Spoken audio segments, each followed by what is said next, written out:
అందరికీ నమస్కారం అండి. ఈరోజు కథ.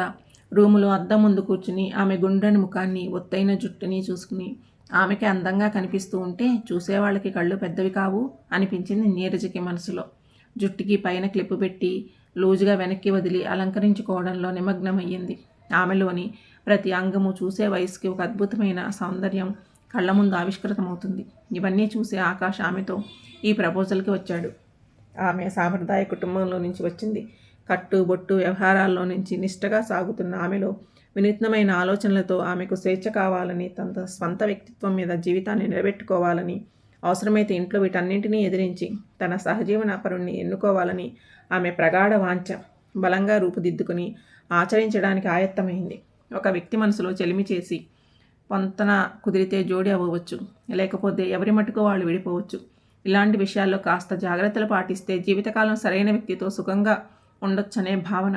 ఇష్టం లేకపోయినా పెద్దవాళ్ళు కుదిర్చిన సంబంధంతో జీవితకాలం బతకాలి. అదే సహజీవనం చేస్తే పూర్తిగా ఒకరిని ఒకరు అర్థం చేసుకోవచ్చు. నచ్చని జీవనశైలి మనస్తత్వాలతో కలిసి జీవించలేమనే అభిప్రాయంతో నీరజకి ఇంతకుముందు ఇద్దరితో సహజీవనం బెడిసికొట్టింది. సోషల్ నెట్వర్క్లో ఆమె ఫోటో చూసి సహజీవనానికి ప్రపోజ్ చేశాడు ఆకాష్. నచ్చితే తర్వాత విషయాలు ఆలోచిద్దామన్నాడు. ఆమె ఒప్పుకుంది. నీరజకి వర్కింగ్ ఉమెన్స్ హాస్టల్ రూమ్ ఉన్న అక్కడేదో కహానీ చెప్పేసి ఆకాష్ ఫ్లాట్లోకి షిఫ్ట్ అయ్యింది. ఆమె హాస్టల్ రూమ్లో కూడా ఉండొచ్చు. అన్నీ కుదిరితే ఆకాష్తో పెళ్ళి అయితే మాట్లాడొచ్చని అనుకుంది. ఆకాష్ ఎలా ఉంటాడో తెలియదు. ఇంతకుముందు ఇద్దరితో అతనికి సహజీవనం చెడింది. నీరజ విషయంలో ఆమె రీజన్. మొదటిసారి నీరజ ఆనందంతో సహజీవనం చేస్తున్నప్పుడు అతనికి ఆమెకి మధ్య ఒక కండిషన్ నడిచింది. ఆమె శరీరాన్ని అతను చూడొచ్చు, టచ్ చేయడానికి మరేమీ చేయడానికి లేదు. వీటిలో ఏమైనా జరగడానికి ప్రయత్నిస్తే ఆమె బయటికి వెళ్ళిపోతుంది. అతని ఫ్లాట్లు సౌకర్యంగా అన్ని హంగులతో ఉండేది. ఇంట్లో లేని వస్తువు ఉండేది కాదు. వీకెండ్లో ఆమెను సిటీలో ఉన్న అన్ని ప్రాంతాలకి తిప్పేవాడు. ఆమె జీతం అతను ఎప్పుడూ అడగలేదు. కానీ ఆమె శరీరాన్ని ఏదో చేయాలనే ఆలోచనలో ఉండేవాడు. ఆమె నైటీ వేసుకునేటప్పుడు, చీర మార్చుకుంటున్నప్పుడు, దొంగచాటుగా స్నానపు వేళల్లో అతను చొంగగార్చుకోవడం ఆమె గమనించకపోలేదు. ఆమె దగ్గరగా వచ్చి ఏదో చెయ్యాలనే తపనతో రగిలిపోయి ఏమీ కుదరదని తెలిసాక చప్పున చల్లారిపోయేవాడు. అతని ఆరాటంతో ఆమెని మెస్మరైజం చేసేసి లోబర్చుకోవాలని చూసేవాడు. నీ కోరికలకు నన్ను ఉపయోగించుకోవాలని చూడకు అని ఆమె కొంచెం సీరియస్గానే చెప్పడంతో అతని ధైర్యం దెబ్బతిని వెనక్కి తగ్గాడు.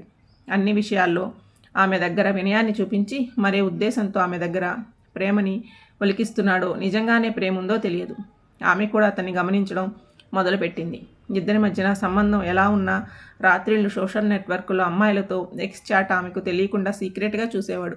ఆమె ఉండగా ఆమెతో జీవితం పంచుకోవాలని అనుకున్నాక ఆమె మీద ప్రేమని డామినేట్ చేసి ఆమెను ఒక అందాల మిషన్లా భావిస్తేనే కదా చాలామంది ఫిమేల్స్తో ఎక్స్ చాటింగ్ చేయబుద్ధి వేస్తుందని నీరజల్లో ఆలోచనలు పదే పదే తొలిచేస్తున్నాయి.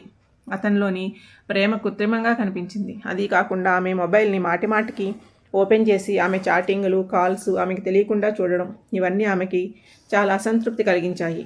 అన్నిటినీ సర్దుకోవచ్చు, కానీ అనుమానం జబ్బుని తట్టుకోలేరు. అది నిరంతరం పెరుగుతూనే ఉంటుంది. ఇతనిలో రాను రాను ఆ కోణం స్పష్టంగా కనిపించింది నీరజకి. అతని మొబైల్ నిండా బూతు బొమ్మలు, కాల్ గర్ల్స్ నెంబర్లు వెగటు పుట్టించాయి. అందం, జీతము, ఖరీదైన జీవనశైలి ఇవేమీ ఆమెకు జీవితాన్ని పరిపూర్ణంగా ఇవ్వలేవని అనిపించింది.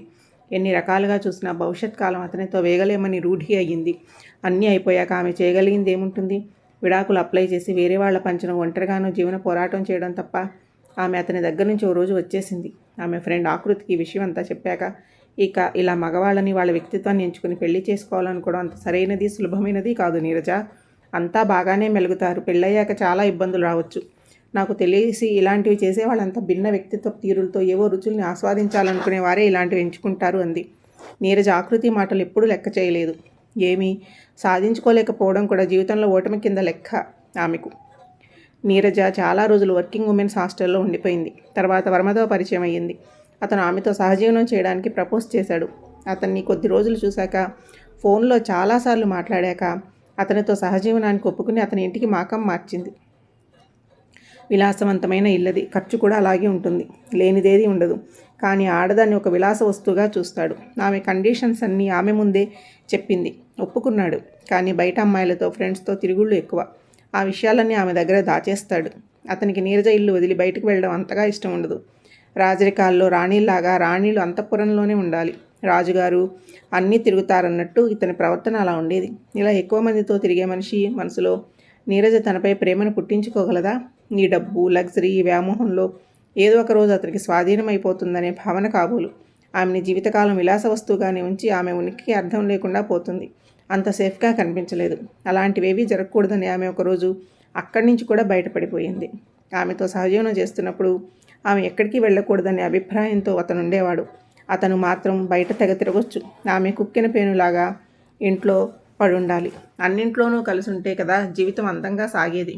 వర్కింగ్ ఉమెన్స్ హాస్టల్లో ఎక్కువ రోజుల నుంచి ఉంటున్న వాళ్ళు ఆమెను అదోలాగా చూడడం మొదలుపెట్టారు. ఆమె తన జాబ్తో పాటు ఎన్నో రకాల ఆలోచనలతో వాళ్ళని వీళ్ళని ల్యాప్టాప్లో సెర్చ్ చేస్తూ జీవితాన్ని చాలా గొప్పగా నిర్మించుకోవాలనే ఆలోచనలలో నిరంతరము శ్రమ తెలియకుండా అర్ధరాత్రిల వరకు సోషల్ నెట్వర్క్లో చాటింగ్ చేస్తూనే ఉంది. సరే, రకరకాల పోకడల వల్ల ఆమె ఇతన్ని కూడా విడిచిపెట్టాక ఆకాష్తో ఒప్పందం కుదిరింది. ఎలా ఉంటుందో చూడాలి. ఆకృతి ఇలాంటివి మానేసి ఇంట్లో వాళ్ళు కుదిర్చిన సంబంధం చేసుకో అంది. ఆమెకెందుకో నచ్చినట్టు అనాగరికంగా అనిపించి ఆమె ప్రపోజల్ తోసిపుచ్చింది. ఆకాష్ ఫ్లాట్లు అన్నీ బాగానే ఉన్నాయి. అందరికీ పెట్టిన కండిషనే ఇతనికి పెట్టింది. ఒప్పుకున్నాడు కాబట్టే వచ్చి చేరింది. వీకెండ్స్లో బాగా తిప్పేవాడు. రోజు సాయంత్రాలు ఆఫీస్ టైం అవగానే ఒక్క నిమిషం వేస్ట్ కాకుండా కొత్త పెళ్ళికులాగా ఇంటికి వచ్చేసేవాడు. ఆమెతో కబుర్లు చెప్తూనే ఉండేవాడు. ఆమెకి అస్తమానం డ్రెస్సులు ఎక్కువ కొనేవాడు. ఆమెని అతను స్వంత భార్యలాగా ఫీల్ అయ్యేవాడు. అది నిర్ణయించడానికి ఇంకా సమయం ఉందని చెప్పేది. అతనికి ఆమె అందాల్ని చూసేయాలనే ఆరాటం ఎక్కువ. చూసుకో దగ్గరగా, అవేవీ నీవి కావు, నీ హక్కు కాదు, అవి సొంతం కావాలంటే అర్హత నువ్వు సాధించుకోవాలి అనేది. ఆమెని సాధించాలని చాలా పట్టుదలగా ఉంటున్నాడు. వీలైతే ముందుగా ఆమెను అనుభవించేయాలని ఉంది. ఆ విషయాన్ని వెనకదాచుకుని లోపర్చుకోవడానికి పథకాలు వేసేవాడు లోపలే. అతని ఊరు నుంచి ఇంట్లో వాళ్ళు ఫోన్లు చేసేటప్పుడు ఇతని నిర్లక్ష్య ధోరణి, స్వార్థం, ఇతని స్వలాభం ప్రస్ఫుటంగా కనిపించేవి. తల్లిదండ్రుల్ని ప్రేమగా చూస్తున్నట్టు కనిపించలేదు. అలా చూడని వాడు జీవితాన్ని ఎంత యాంత్రికంగా గడుపుతాడో చెప్పక్కర్లేదు. అప్పుడప్పుడు ఆమె వ్యక్తిగత విషయాలు అడిగేవాడు. ఆమె అన్నీ చెప్పేది. ఆ విషయాల్లో రహస్యం ఎందుకు? కానీ వాటి వెనుక ఆమె అంతస్తులు, లావాదేవీలు కూపిలాగడానికి 1-2 సార్లు ప్రయత్నం చేయడంతో ఆమెలో అసహనం పెరిగిపోయింది. ఇప్పుడు ఆమెపై చూపించే ఈ ప్రేమలన్నీ ఆ రహస్యాన్ని ఛేదించాక పెళ్ళనే బంధంతో ఆమెని కంట్రోల్లో పెట్టుకుని యంత్రాన్ని మైమర్పిస్తాడేమో. చాలా దగ్గరగా పరిశీలిస్తే అతని కోరికల పొరని తీసి లోపలికి తొంగి చూస్తే అతనిలోని లోపాల చట్టం స్పష్టంగా కనపడుతోంది. ఎలాంటి స్వార్థాలు లేకుండా, డబ్బుకి విలువ ఇవ్వకుండా, అనుబంధాలకి ప్రేమకి విలువిచ్చే మనిషి కోసం ఆమె నిరంతర యాత్ర. పైనలో ఆమెకి ఎవరూ ఎక్కడా తారసపడలేదు. ఆమె కొంచెం నిరాశపడింది. అయిన ఆశల్ని పోయించుకుని వాటి కోసం పోరాడుతూనే ఉంది. ఆకాష్ని బాగా కనిపెట్టాక అతన్ని కాదని ఆమె తన వర్కింగ్ ఉమెన్స్ హాస్టల్కి వచ్చేసింది. ఇక ఆమె ఆలోచనలోకి అంతే లేదు. ఏ మనిషిని పూర్తిగా ఆమె అర్థం చేసుకోలేకపోతుందా, లేక అర్థవంతంగా ఉండే మనిషే లేకుండా పోతున్నాడో ఆమెకి తెలియట్లేదు. ఇంట్లో వాళ్ళు చూసే సంబంధాలకి కొంచెం బాధ్యత, గౌరవం, మర్యాద ఉంటాయి. అలాంటి సంబంధాలు సాధారణంగా చెడవు. కానీ ఇలాంటి సహజీవనాలు గ్యారంటీ లేనివి. చాలామంది వ్యక్తిగత కోరికల్ని తీర్చుకుని వదిలిపోవడానికి చూస్తారు. నిజాయితీతో ఉండేవాళ్ళు తక్కువ. ఇవన్నీ మానేసి ఇంట్లో వాళ్ళు చూసిన పెళ్లి చేసుకో నీరజ అంది ఆకృతి మళ్ళీ. నాకింకా దీని మీద ఆశ ఉంది. నా మనసుకి అనుగుణంగా ఎవరూ దొరక్కపోరు. ఇంకొకసారి చూడని ప్లీజ్, నన్ను వదిలే ఆకృతి అంది. ఈసారి ఆమెకి స్వరూప్ దొరికాడు. అతని దగ్గరికి వెళ్లకుండానే అతని భావం ఆమెకు అర్థమైపోయింది. పూర్తిగా ఆమెను వాడుకున్నాక నచ్చితే, అంటే ఆమె అతనికి బాగా కోఆపరేట్ చేస్తే పెళ్లి చేసుకుంటాడట. దానికి ఆమె ఒప్పుకోలేదు. ఆమె కండిషన్స్ మళ్ళీ గుర్తు చేసింది అతనికి. దానికి అతను ఇంతకుముందు 2-3తో సహజీవనం చేసి ఏమీ ఎరగని నంగనాచిలాగా మాటలు చెప్తున్నావు, బెట్టు చేయడం మాని ఇష్టమైతే రా అన్నాడు. ఆమె కళ్ళంట గిర్రున నీళ్లు తిరిగాయి. ఆమె ఫాస్ట్గానే ఉంటుంది, కానీ ఏనాడు అతి చేష్టలకి పోయి ఆమె చెడిపోలేదు. కానీ స్వరూప్ ఆమెను ఒక కాల్గల్గా ట్రీట్ చేశాడు. ఇది ఆమె జీవితానికి ఉరకనే వేయించుకున్న మచ్చలాంటిది. సాంప్రదాయంగా పెద్దలు కుదిర్చిన సంబంధాలు ఆషామాషేవి కావు. వాటి వెనుక బలమైన బంధం ఉంది. అతిగా ఆలోచించి ఆమెకి తప్పు చేశానేమో అనిపించింది. ఎవరైనా వేలెత్తి చూపేలాగా ఉంది ఆమె కథ. ఏం చేయాలో అర్థం కాలేదు. ఆకృతితో ఆమె బాధంతా షేర్ చేసుకుంది. నేను ఇంట్లో వాళ్ళు చూసిన సంబంధమే చేసుకుంటాను ఆకృతి. ఇంట్లో ఈరోజే చెప్పేస్తాను. అప్పుడేమో వద్దని ఇలాంటి ప్రయత్నాలు చేసుకుని మా వాళ్ళు చూసిన మంచి సంబంధాలు కూడా కాలరాసుకున్నాను. నువ్వే కరెక్ట్ ఆకృతి అంది. నేను ఎప్పుడో చెప్పాను, నువ్వు ఇలా తిరిగితే నువ్వు చాలా స్వచ్ఛతగా, శీలవతిగా ఉన్నావని, దేనికి ప్రలోభపడిన ఉన్నత వ్యక్తిత్వం అని ఎవరికీ తెలియదు, ఒక్క నాకు తప్ప. ఇలాంటివి తెలిస్తే నిన్ను సంకరిస్తారు. ఎవరు పెళ్లి సంబంధాలు అందుకోవడానికి రారు. పైగా సహజీవనంలో కూడా అవతల వ్యక్తి మనస్ఫూర్తిగా నిన్ను నమ్ముతాడనే గ్యారంటీ ఉండదు. అందరికీ నీ అందం, జీతం బాగా కనిపిస్తాయి. నిన్ను వాడుకుని వదిలేయాలని చూస్తారు. ఇంట్లో చేసే సంబంధాలకి ఒక గ్యారంటీ ఉంటుంది. పెద్దలు, కట్టుబాట్లు, సాంప్రదాయం, దానిలోనే ఒకరంటే ఒకరికి ప్రేమ పుట్టుకొస్తుంది. సహజీవనంలో అలాంటివి పుట్టవు. ఒక యాంత్రికమైన సర్దుబాటు, కుదరకపోతే మరొకరితో వెళ్ళిపోవడం, అంతేగా అంది ఆకృతి. అవును, పెద్దలు కుదిర్చిన వివాహ బంధంలో ఉన్నంత గట్టితనం సహజీవనంలో కనిపించలేదు. ఒకరినొకరు అర్థం చేసుకుని తెలుసుకోవడం ఏమీ లేదు.